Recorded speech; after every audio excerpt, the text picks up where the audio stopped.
TBP news, आवाज तुमचा, साथ आमची। श्री क्षेत्र कुसेगावचे प्रसिद्ध असलेले ग्रामदैवत भानोबा देवाचे आजोळी जल्लोषात स्वागत। आमदार राहुल कुल यांच्या माध्यमातून देवस्थानाला पर्यटन विकास आराखडा तयार, शासनाकडून 1 कोटीचा निधी उपलब्ध। श्री क्षेत्र कुसेगावचे प्रसिद्ध असलेले ग्रामदैवत श्री भानोबा देवाच कोयाळी तालुका खेड जिल्हा पुणे येथून 3 दिवसांचा पायी प्रवास करत काल ढोल ताशांच्या आणि फटाक्यांच्या आतिषबाजीत भव्य स्वागत झाले। देवाच्या पारंपरिक नृत्यावर अनेक लहान मंडळी थिरकल्याचं पाहायला मिळालं। भानोबा देव मंदिरापर्यंत ओलांडा देत मंदिरात आला। देवाच्या स्वागतासाठी यंदा प्रथमच दौंड तालुक्याचे आमदार ॲडव्होकेट राहुलदादा कुल उपस्थित होते। त्यावेळी आमदार राहुलदादा कुल यांच्या माध्यमातून कुसेगाव मधील श्री भानोबा देवस्थानाला पर्यटन विकास आराखडा तयार करण्यास शासनाची नुकतीच मान्यता मिळून 1 कोटी निधी उपलब्ध करून दिल्याबद्दल भेटीदरम्यान आमदार राहुलदादा कुल यांचा सत्कार करण्यात आला।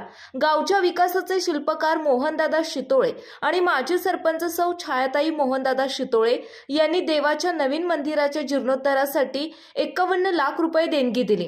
त्याबद्दल कुसेगाव ग्रामस्थ आणि भानोबा तरुण मंडळाच्या वतीने त्यांचा सत्कार करण्यात आला। तसेच अनेक छोटे मोठे देणगीदारांचे देखील देणगी स्वीकारून त्यांचा सत्कार करण्यात आला। यावेळी गावची ज्येष्ठ मार्गदर्शक दादासाहेब, माजी जिल्हा परिषद सदस्य प्रशांत तात्या, गावचे सरपंच सौ शर्मिला मणेशराव शितोळे, उद्योजक मोहनराव शितोळे, गावचे माननीय उपसरपंच डॉक्टर अमोल शितोळे, तंटामुक्ती अध्यक्ष संतोष शितोळे, सागरदादा शितोळे, माजी तंटामुक्ती अध्यक्ष शरद शितोळे, माजी उपसरपंच मणेश शितोळे, अनिल शितोळे, सुनील शितोळे इत्यादी देवाच्या दर्शनासाठी पंचक्रोशीतील भाविक भक्त मोठ्या संख्येने उपस्थित होते। तसेच महाप्रसादाचे आयोजन केले होते। याचा लाभ उपस्थित भाविकांनी घेतला असून यात्रेच्या नियोजनासाठी ग्रामस्थ तयारीला लागले आहेत। प्रतिनिधी सिद्धार्थ भालेराव, दौंड, पुणे। आपल्या भागातील महत्त्वाच्या आणि ताज्या बातम्या पाहण्यासाठी आजच